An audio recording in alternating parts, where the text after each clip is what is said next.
Model. Kita hari ini mau ngapain ya Miss Fevty? Oke, hari ini kita akan belajar yang namanya pengukuran dan kita kenali apa aja alat ukur yang digunakan dalam pengukuran, bagaimana cara kerjanya, dan tentunya di sini udah tersedia kita akan mengenalkannya satu persatu. Nah, minggu lalu pada course sebelumnya kalian sudah mempelajari mengenai besaran.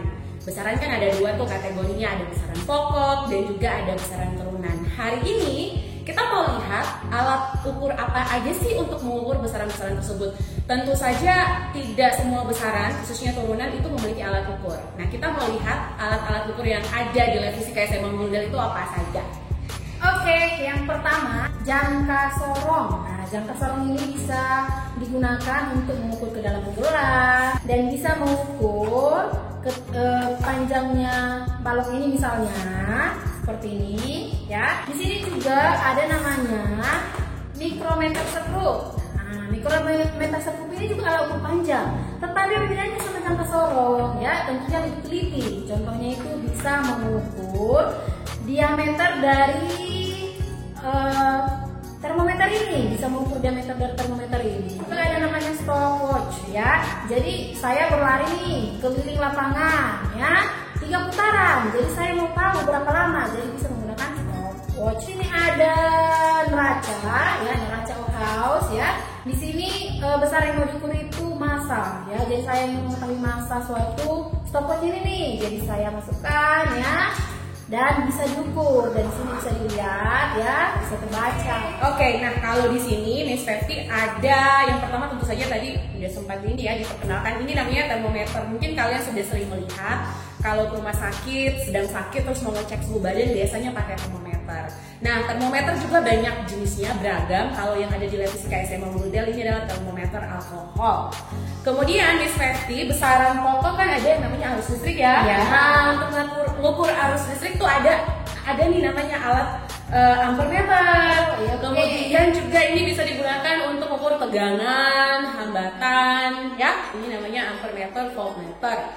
Kemudian juga ini ada ampermeter atau voltmeter dengan bentuk yang berbeda. Jadi sebenarnya alat ukur itu macam-macam. Nah, kemarin juga kalian sudah mempelajari yang namanya besaran turunan. Besaran turunan banyak, ada volume, kecepatan, ya, so many ya. Di sini saya punya alat ukur ini namanya neraca pegas. Ya, neraca pegas ini bisa digunakan untuk mengukur massa dan juga berat ya. Berat itu kan besaran turunan. Kemudian juga ada besaran turunan volume. Oke, untuk mengukur volume ini saya bisa menggunakan gelas ukur ya, gelas kimia. Satuannya ini dalam mililiter. So, ada banyak alat ukur dan pada video kali ini kita akan menjelaskan bagaimana cara mengukur panjang dengan beberapa alat ukur, kemudian juga bagaimana melaporkan hasil pengukuran tersebut. So, enjoy the video.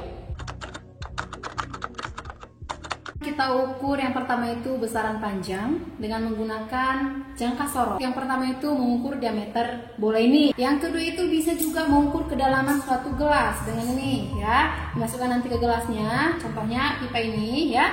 Bisa diukur kedalamannya. Bagaimana caranya? Nah, pertama selipkan dulu bola ini ya pada jangka sorong yang akan digunakan.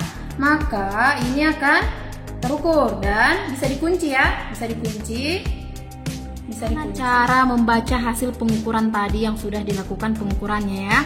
Nah, di sini ada batang yang panjang ini itu merupakan skala utama ya, skala utama, dan batang yang lebih pendek ini itu skala non-use-nya. Nah, ada juga dikatakan di sini nilai skala terkecil ya. Kalau untuk jangka sorong, nilai skala terkecil itu 0,1 mm ya. Jadi yang pertama yang kita lakukan itu baca dulu nilai skala utamanya. Nah, di sini ada terlihat nilai skala utamanya itu 1,6. Nilai skala utama itu kita baca sebelum angka 0. Jadi ini satu garis itu 0,1, berarti sebelum angka 0 ini 1,6. Dan nilai skala non-use-nya, lihat yang berimpit skala utama sama skala non-use-nya. Yang berimpit, nah, jadi bisa dilihat di sini yang berimpit itu 4 ya, 4. Jadi yang berimpit 4. Oke, dari hasil pengukuran kita bisa dapat dua informasi, skala utama, skala nonius, dan juga tadi informasi mengenai skala terkecil. Untuk jangka sorong, skala terkecilnya adalah 0,1 mm. Dan juga kita bisa dapat informasi mengenai ketidakpastian dari skala terkecil tersebut. Nah, nilai ketidakpastian bisa didapatkan dengan mengalihkan skala terkecil dengan 0,5. Oleh karena itu, nilai ketidakpastian untuk jangka sorong 1/2 atau 0,5 dikali dengan 0,1 mm, kita akan mendapat hasil 0,05 mm. Berarti 0,05 mm adalah nilai ketidakpastian dari jangka sorong. Nah, dari hasil pengukuran pertama, kita bisa mendapatkan skala utamanya 1,6 cm. Skala noniusnya kita mendapatkan 4 yang berintip dengan skala utamanya, sehingga untuk mendapatkan skala noniusnya kamu cukup mengalihkan angka 4 dengan skala terkecil, sehingga skala terkecil 0,1 mm kita akan dapat hasil skala nonius 0,4 mm. Kalau kita mau ubah satuannya ke cm agar sama dengan nilai skala utama, kita akan dapat nilai 0,04 cm. Nah, bagaimana hasil pengukurannya? Hasil pengukurannya kamu tinggal menjumlahkan saja skala utama ditambahkan dengan skala nonius 1,6 cm ditambahkan dengan 0,04 cm, kamu akan dapat nilai 1,64 cm. Kalau kita melakukan dalam milimeter bisa juga, kamu tinggal mengkonversi satuan cm ke milimeter, sehingga kita akan mendapat 16,4 mm. Nah, untuk melaporkan hasil pengukuran itu ada aturannya.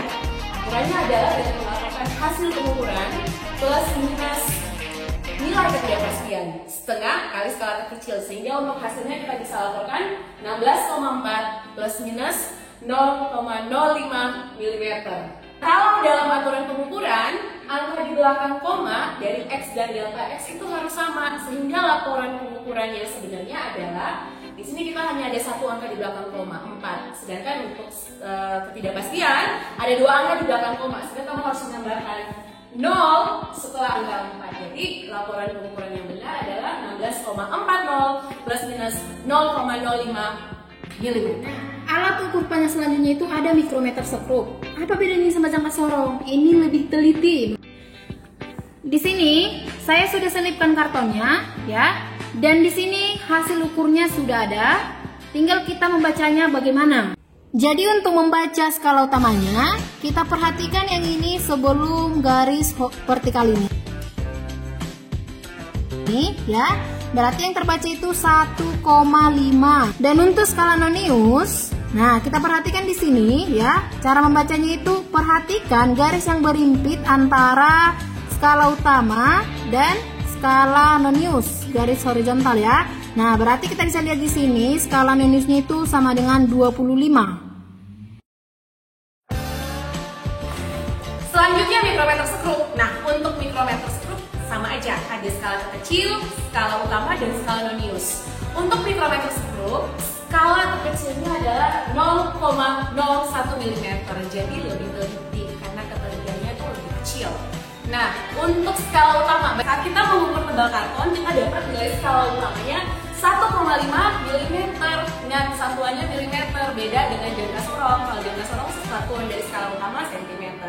Kemudian untuk skala noniusnya, formulanya masih sama, angka yang berimpit dikalikan dengan skala terkecil, tapi sekarang kita menggunakan skala terkecil mikrometer skrup 0,01 mm, sehingga kita dapat 25 kali 0,01, kita akan dapat skala noniusnya adalah 0,25 mm.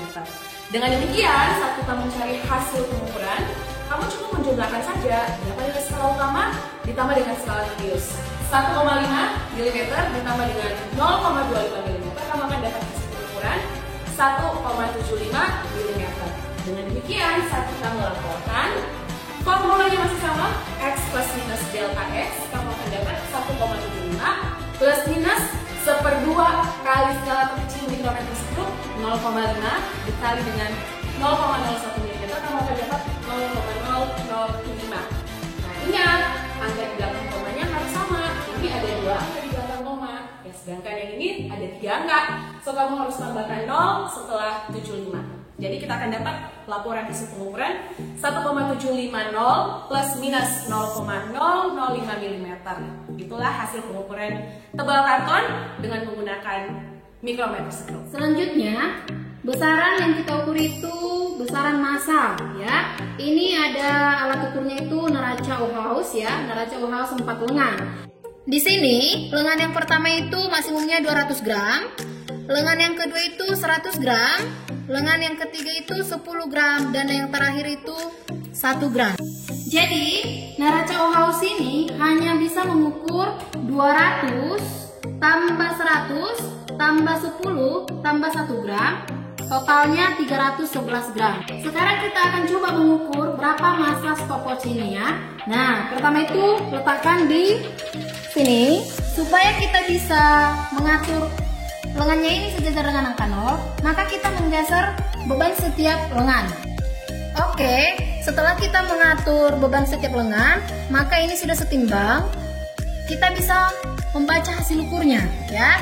Di lengan ketiga terbaca itu 80 gram, yang kedua itu 7 gram, yang terakhir itu 0,7 gram. Berarti kita totalkan 80 ditambah 7 ditambah 0,7, maka dia 87,7. Oke, last but not least, bagaimana dengan massa? Dengan menggunakan neraca Ohaus 4 lengan, tadi kita sudah melihat ternyata ada angka-angka di setiap lengannya.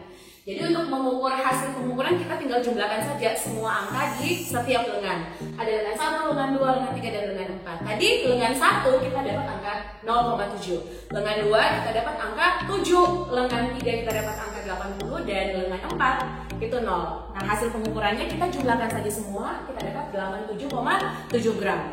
Dan untuk neraca Ohaus, skala terkecilnya tentu saja yang terkecil 0,1 gram. Sehingga kita bisa mendapat nilai ketidakpastiannya, dikalikan saja dengan 0,5 atau 1/2 skala terkecil, kita akan dapat nilai ketidakpastiannya 0,05 gram. Sehingga kalau kita mau melaporkan M plus minus delta M, kita akan dapat nilai 87,7 untuk nilai M plus minus 0,05 untuk nilai delta M, atau kita lihat di sini ada 2 angka di belakang koma, sedangkan di sini 1 angka di belakang koma, kita harus samakan. Jadi setelah 7 kita tambahkan 0, kemudian di plus minuskan dengan nilai ketidakpastian, sehingga laporan hasil pengukuran dari massa stopwatch adalah 87,70 plus minus 0,005 gram. Demikian penjelasan tentang